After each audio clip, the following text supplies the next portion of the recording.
인사이드의 박토크입니다. 지난 시간에는 그 애완동물을 함께 키우자고 사연을 올려주신 역시나 그 어떤 관심도 댓글이 달리지 않아요. 네. 뭐 영상 하나 이렇게 보신다고 뭐 좋아요나 구독 뭐 이런 거 바라지 않습니다. 그 댓글로 피드백들을 좀 올려주시면 좋을 것 같고, 영상 하단에 사연을 보내주실 제 메일 주소를 써놓고 이렇게 해놨거든요. 사연이 너무 많아요. 보니까 굳이 뭐 안 올려주셔도 사연은 제가 알아서 피드백을 좀 주시면 다음 영상을 제작할 때 그 전 영상에 대한 설명을 드릴 수 있는, 그러면 좀 더 이 영상이 좀 풍성해지지 않겠나, 부탁을 드려봅니다. 오늘 내용은 결혼을 앞두고 계신 분들이 좀 가볍게 들어보실 만한, 제목은 결혼을 앞두고 안 좋은 결론만 내뱉는 지인, 이렇게 써주셨는데, 내용 한번 들어가 보겠습니다. 저는 결혼을 앞두고 남자친구에 대해서 조금 고민스러운 부분이 있어서 지인에게 그런 부분들을 상담을 했어요. 남자친구의 대출 문제라든지 평소 언행들. 그런데 상담해주는 지인이 자꾸 결혼을 하지 말라고 하는 거예요. 그런데 이 부분은 안 풀린 것도 아니고, 남자친구와 대화를 통해서 이건 이렇게 하겠다, 저건 저렇게 하겠다는 것을 다 이야기하고 서로 어느 정도 잘 풀었어요. 그런데 그 지인이 자꾸 결혼하면 칼부림 나서 죽는다느니, 나중에 중고시장에 나올 거라는 둥, 확신 200%라는 둥, 이런 식으로 자꾸 부정적인 대화만 하더라고요. 뭐 그렇게까지는 아니라고 얘기를 해줘도 자꾸, 그래서 진짜 너무 답답합니다. 왜 그런 확신이 들까요? 제 남자친구를 실제로 만나보지도 않은 지인이 저러니까 너무 마음이 그렇네요. 좀 오늘은 내용이 좀 짧죠? 근데 이거 뭐 여러분들 들으시면서도 좀 느껴지시지 않아요? 답정너 스타일. 그럼 왜 상담을 왜 한 거야? 왜? 그런 결혼을 앞두고서 이제 남자친구에 대한 좀 걱정스러운 부분들을 좀 이렇게 뭐 허심탄회하게 주변 분들과 이야기하실 수 있는데, 어차피 지금 뭐 이분은 남자친구가 너무 좋으신데 뭐 결혼하려고 마음 먹으셨구만, 그죠? 야, 이제 이런 대답 들으시는 건데, 자꾸 부정적인 대답만 한다고 하시지 말고 애초에 하지 마세요. 주변 분들과 이런 대화는. 제가 이 사연을 선택한 이유는, 오늘은 좀 이 사연에 집중된 이야기보다도 제가 결말을 좀 일찍 냈잖아요.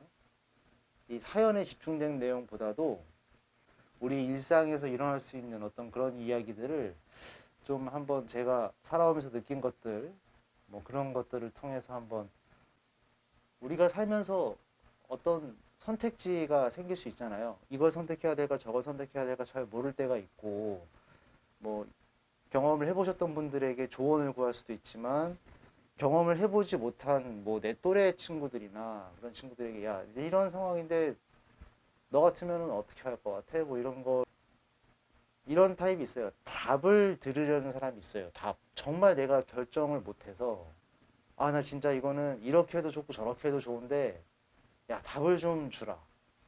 답을 좀 주면 내가 좀 할 수 있을 것 같아. 그래서 그 답대로 따라가고자 정말 그 답을 원하는 사람이 있습니다. 그리고 또 답은 정해져 있어요. 난 이미 마음을 먹었어. 근데 상담을 하죠. 내가 생각했던 그 답을 듣기를 원하는 사람들이 또 있단 말이에요. 내 머릿속에는 A가 자리 잡고 있는데 B라고 얘기를 하게 되는 사람 앞에서는 자꾸 이 A 쪽을 유도를 하죠.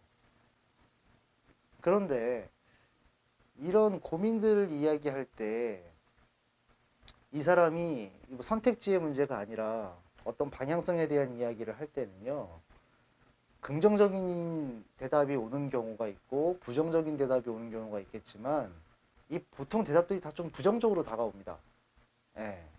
뭐 이직을 하는 문제라든지 뭐 이성 간의 문제, 대부분 대다수가 좀 부정적으로 이야기를 해줘요. 그리고 이게 나이가 조금씩 들수록 삶의 경험이 조금씩 더 많아질수록 그런 부정성에 대한 근거가 점점 쌓이게 되면서 이쪽 저쪽 주워 들은 것도 있고 막 접목도 시키고 하면서 부정적인 것들을 팡 하고 터트려 줍니다. 오늘의 주제가 이 부분이 됐으면 싶어요. 부정의 에너지가 전염성이 아주 큰 것 같다라는 말씀을 좀 드리고 싶거든요. 예를 들어서 내가 일을 할 때 아까 말씀드렸던 이직을 할 때 뭐 이상간의 문제 뭐 이런 거를 이야기를 할 때 보통은 부정적으로 이야기를 많이 해요. 근데 그 부정이라는 게 이런 게 있어요. 내가 정말 당신이 걱정돼서 그렇게 이야기를 해준다라는 의미로 그런 대답을 합니다. 부정의 대답을 하는 분들이. 그런데 대화를 조금씩 더 이어나가다 보면은 네가 걱정되는 게 아니고 내가 아는 게 맞아. 내가 예언을 할게. 뭐 이런 식으로. 근데요, 세상을 긍정적으로 바라보는 게 이게 단어로만 보면 쉬울 것 같지만 그렇지가 않습니다. 코시국인데 뭐 누구나 할 거 없이 너무 힘들죠. 예, 뭐 직장인 분들도 힘드시고 자영업 하시는 분들도 힘드시고 학생 여러분도 힘들고 지금 뭐 남녀 간의 문제가 생기는 분들도 있고 이게 어떤 경제적인 문제에 이 질병으로 지금 고생하고 계신 분들이 계시고 세상을 긍정적으로 바라보는 신호가 정치, 사회, 경제적으로 그런 신호들이 점점 약해질수록 나도 그 신호에 같이 젖어들게 되고 긍정적으로 바라볼 수 있는 환경이 안 만들어지면 내 스스로가 그 긍정을 유지하기가 힘들어요. 보통 어떤 것을 내가 어떤 새로운 방향성, 새로운 미래를 꿈꾸고 무언가를 도전하려고 하거나 할 때, 야, 그거 안 돼. 그거 안 될 것 같아. 야, 저기 내가 아는 사람 그거 도전했었는데, 야, 힘들대. 그거 돼도 한 1000명 중에 한 명이 뭐 이렇게 이야기합니다. 야, 그러면 될 것 같고 힘들지 않은 것은 뭔데? 그럼 대안을 좀 줘볼래? 될 수 있는 가능성에 대한 이야기는 없어? 아, 이런 질문을 좀 던져보고 싶은데 던지지를 못했어요. 그런 질문을 던져도 나오지 않을 거라는 걸 알고 있었기 때문에. 그러면 이미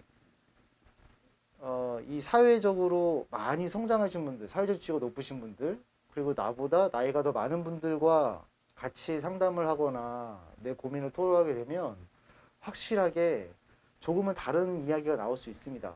제가 방금 말씀드렸던 그런 뭐 부정의 힘으로 또 나를 짓밟고 뭐 이런 경우가 생길 수도 있겠습니다만 동년배들 그리고 내 친구들 뭐 회사에 연차가 오래 쌓이지 않은 바로 윗선배나 고만고만한 사람들끼리 이야기를 할 때에는 사회적인 경험의 빈도가 나와 비슷하단 말이에요.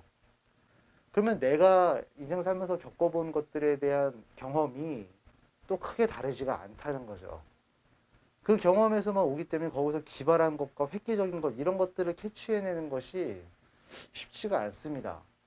그래서 항상 좀 연배가 좀 높거나 아니면 동년배라도 그런 경험이 나와는 전혀 다른 환경에 있었고 거기서 성공을 맛봤던 그런 이야기들을 많이 접해보는 것이 참 좋은데 그래서 인생에서의 뭔가 중요한 결정을 내려야 하거나 지금 작성자분 같이 이렇게 결혼에 대한 이야기를 할 때 좀 더 나보다 좀 더 오래 좀 더 많이 기혼자들이나 뭐 여러 가지 어떤 그런 이야기들을 많이 참고를 하시면서도 여기서 제일 중요한 것은 뭐냐면 본인의 뚜렷한 주관을 먼저 갖고 있어야 한다는 겁니다.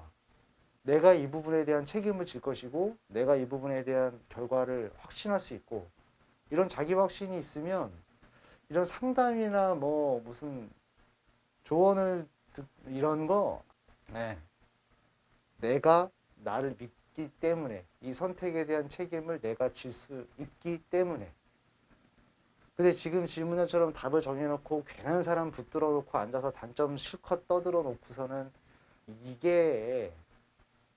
이거는 뭐 올바른 고민 상담이라든지 대화가 아닌 거. 저 같은 경우는 결혼은 인생에서 터닝 포인트라고도 느껴졌고 제 인생 이막 뭐 이런 느낌도 가질 정도로 그 당시 결혼식을 할 당시는 몰랐는데 결혼을 하고 조금만 지났는데도 그런 생각을 많이 했어요. 결혼을 하고 가정을 꾸렸고 뭐 나의 책임감이 더 높아졌다.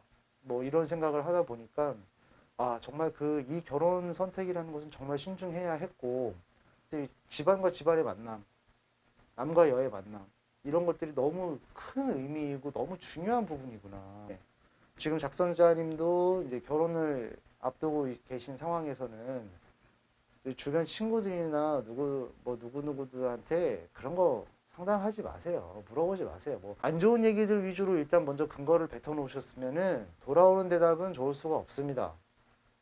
대출, 내가 아는 사람 결혼할 때 대출 없는 남자도 있던데? 뭐 이런 얘기 들으면 비교가 일단 되는 거예요. 비교가 되고 장점을 찾는 것이 희박해져요. 근데 감정만 상하는 거예요. 지금처럼. 예. 아니, 지가 상담을 하면 했지, 내 남자친구를 언제 봤다고 그렇게 막은 얘기하는 거야? 뭐 이렇게 얘기를 지금 하신 것처럼. 그리고 아주 중요한 선택지, 이런 부분에 있어서는 확실한 자기 주관을 가진 상태에서 정말 다른 사람의 조언이 필요할 것 같으면 그 조언을 충분히 받아들일 수 있는 열린 마음의 자세로 진중하게 얘기하고 진중하게 들어야 합니다. 우리가 여러 가지 문제에 직면을 할 거예요. 지금 영상 보시는 분들 중에도 뭐 많지는 않습니다. 뭐 해봤자 뭐 10명 남짓. 좀 인생에서의 힘듦과 부침을 겪고 계신 분들이 있으리라 봅니다. 이렇게 다른 사람의 사연을 통해서 이런 사람들은 또 이런 인생도 살고 있구나. 뭐 이렇게 분명히 인생에선 기쁜 순간도 오고요. 힘든 순간도 옵니다. 다른 사람에게 물어봐야 할 것과 내가 결정해야 하는 것들, 이것에 대한 선을 그어 놓으시고 내가 결정해야 할 수 있는 것들의 폭이 점점 커진다. 그러면 그것이 저는 어른이 되는 과정이라고 생각을 해요. 계속 내가 어떻게 해야 하는지, 뭘 목표로 살아야 하는지 이런 것들에 대한 질문이 점점 이거는 굳이 이제는 어떻게 해야 돼요? 물어보자라도 이건 이렇게 하면 되는구나라고 하면 이건 내 거 되는 거잖아요. 이런 경험을 처음 해보는 친구들에게 내가 했던 경험을 이야기해 주면서 야 이렇게 해보니까 야 이거 좋더라. 명확하게 긍정적인 것과 부정적인 것을 다 전달을 해줄 수 있는 그런 경험이 나에게 체득이 되는 순간이 온다는 건 어른이 된다는 것 같거든요. 내가 주관을 가지고 이건 좋은 거야, 나쁜 거야를 구분할 수 있고 남에게 이런 것까지는 굳이 뭐 내가 상담할 필요 없지. 이런 것들이 점점 많아진다면 그게 어른이 되어가는 과정이지 않나. 조언을 해주는 것, 그리고 내가 그 조언을 받는 것, 이런 것에 너무 신경 쓸 필요가 없어요. 지금 결혼하시는 거잖아요. 그분이 결혼하지 말라 그러면 안 하고 하라 그러면 할 거고 이런 거 아니잖아요. 결혼입니다. 결혼. 다른 것도 아니고. 인생이 바뀌는 터닝 포인트가 오는 거예요. 본인이 선택하시고 책임지세요. 진짜로.